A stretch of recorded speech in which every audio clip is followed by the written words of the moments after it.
The only thing that annoys me with weddings is the gift. Thing. Because, like, you buy these gifts, right? You spend a little bit of money, maybe. You know, I like to be a little bit lavish if I go to a wedding. Oh. Well, no, come on. You get a gift, right? You package it up. You're having a laugh. And I don't know about you, Rick, but I like to see the response. When I give a gift to someone, I want to see the feedback from that. You know, this is very much, you know, I want to see what it is that's Jane bought on, you know, and put my name to it, yeah. Because sometimes I have to, oh, thanks for the, I go, oh, no worries. No worries. Yeah. But, you know, certainly, I mean, we've talked about it before, but certainly, you know, it's the amount of money spent and the amount of time given to the gift should be correlated by the amount of the response you get. Absolutely. If I give a book token, a shrug is fine. But if I give, you know, a sizable, I want them to be showing it to friends. If it's a bar, I want them to show it to the barman. You want to go, look what Steve Merchant got me. Yeah. He's the greatest man in the world. Yeah, exactly. Yeah. You go to a wedding, you turn up with a gift, you could have spent, you know, upwards of £15 on it.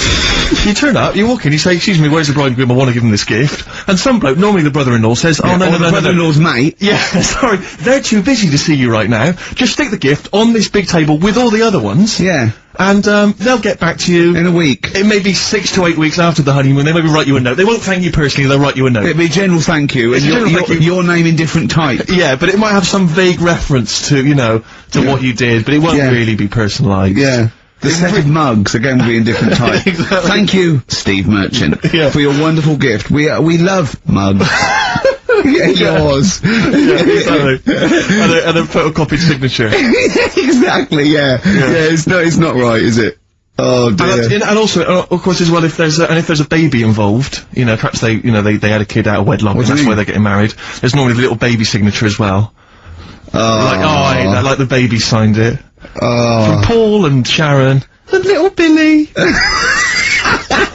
Be Ben these days, Ben. I reckon. What do you think, Carl? How was the wedding, by the way? Did you buy a gift?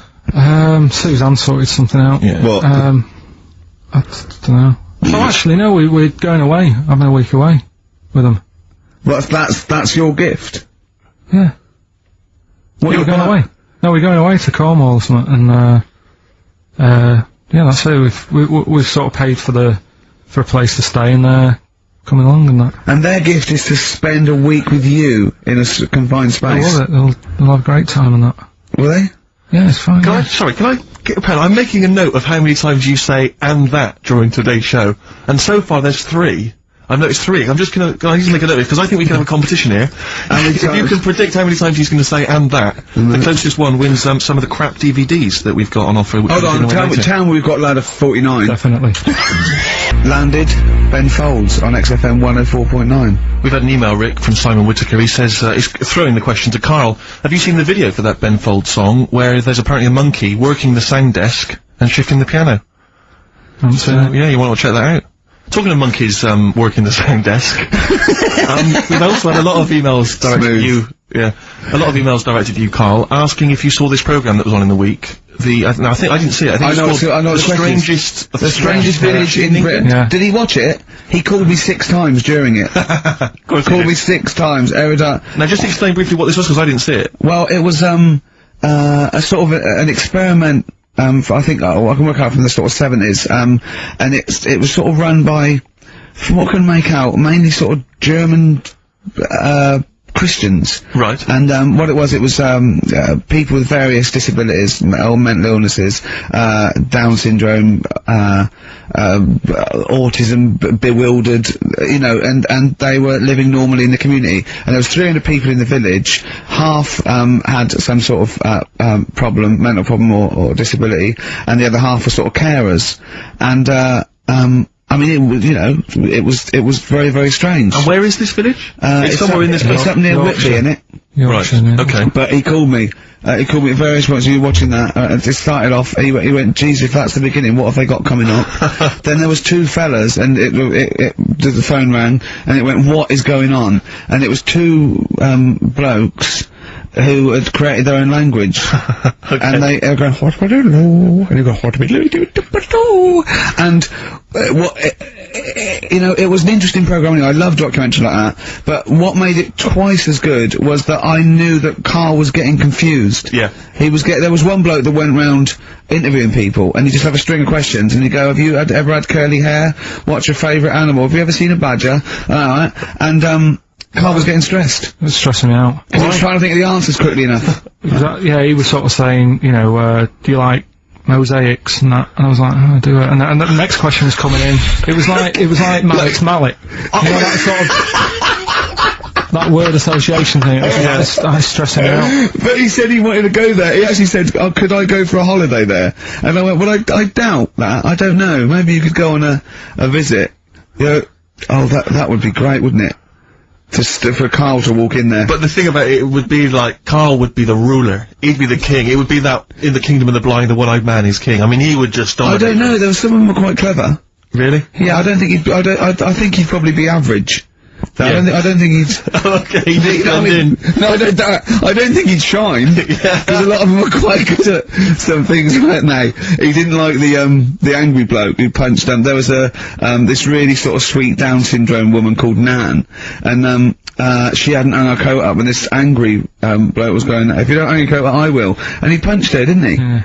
And poor Nan got it in the neck from everyone. There was another woman bullying her, wasn't he? Yeah.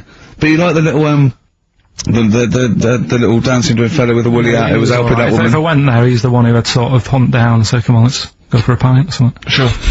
But, incidentally, do you like mosaics? We didn't establish that. He's still thinking about it. What was his name, that one, that you liked, and you wanted to hang around with? What was his name? I can't remember. He was good, I liked him, he was nice, wasn't he? Yeah. He's the one that fell over, then proposed marriage to that woman, didn't he? Yeah. I remember, I was on I don't know if this is alright to talk about. I mean, it happened, so, you know, not worried about it. It's alright to talk about. Everything's alright to talk about. But I was on the train, right, coming from Manchester back to London, right? Yeah. And, got on it, it was like a Friday night. And it was heaving, you know, like the last train is and all that. And, absolutely chocker. Right? Yeah. So I'm walking through the carriages, thinking, oh, is he in his seats anyway? Anyway, everyone's like, it's heaving, right? It's people stood up in the doorways, you can't get in the toilet and all that. There's not going to be any chair knocking about, you know, so walking through. And anyway, I see this one empty chair sort of in front of me, right? I think, oh, why ain't anyone sat there, right? I'll just rush to that, get I'll get myself a seat, plonk myself down, right? And, sort of turn round, you know, see who I'm facing, you know, see who you're sort of having a chat with. Little fella there, right? Little, well, Down syndrome kid. Right. Sat there. And, he goes, alright. And I thought, oh, right. Not bad, but do you know what I mean? They're always talking, aren't they? They ask a lot of questions.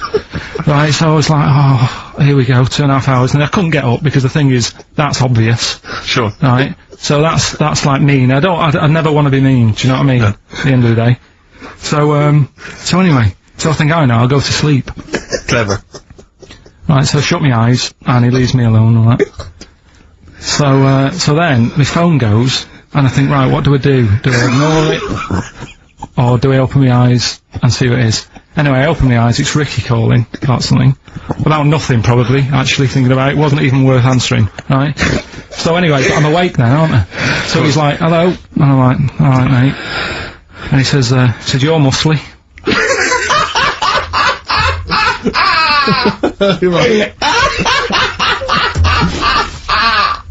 Oh, God! And, I said, yeah. And he goes, you know, why? So I said, no, just Dan. It's, again, stressing me out, because I'm thinking, why am I muscly? I don't go to the gym.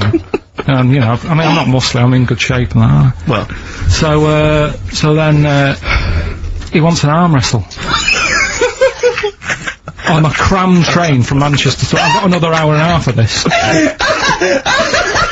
Oh, when you talk back, he'd soon have got up and left. If you just started asking him questions, he'd have got up and left with the drivel you come out with. So anyway, do you know when you're under pressure, you're thinking, well, he's said that I'm muscly, alright, so, do I do it or not? And there's people watching, you know, not joining in, not sort of having a laugh and that with me, just like, watching but pretending they're not. Oh, and I'm God. at one of those table seats, so, and he kept saying, come on, I want to arm wrestle. So, and he was getting loud, and I thought, oh, I best just have an arm wrestle. What do you mean? What do you mean? I best just have an arm wrestle? What do you mean? Get it over and done with. I had to, if he's going to keep asking, I had another hour and a half on the train. Oh, God. So anyway. Oh, my God. I'm thinking who won. Well, yeah. Well, I was thinking, so- were people putting bets on? How was it working? It was stopped, and just as well, really. What do you mean it was stopped? No, Stop, then why was it getting? No, he was winning, I was struggling a bit, right? Yeah. And he was really, like, you know, taking my arm down, and then he sort of let go and started laughing. And I thought, thank God he let go, because I would have made, you know what I mean? If I lost that, everyone's in the train looking, and all the rest of it. It's suddenly serious to him that he's got to win this. Pilkington. But then he just, then we were chatting about favourite food and that. He likes sausages. And I said, you know, he said, do you like sausages? I said, yeah, they're alright. I like a bit of Chinese and that as well. And he was saying, oh, I can't have Chinese. Not allowed Chinese. Why? Dunno, he just said, just not allowed to have it. But yeah, I had a good long chat about stuff and that, but... So you enjoyed it in the end? In the end, it was alright, yeah. It's just... What do you okay. No, but it's that thing, innit? It's whenever you're faced with something different, Yeah. it's always awkward, isn't it? And that's the thing. You're talking about him now, or you? And I think I did alright, because everyone else was ignoring him. But I Yeah. probably made his day pretty good. Yeah. We were a nice bloke. I like the idea that newlywed couple are probably thinking that's going to be a similar journey down to Cornwall.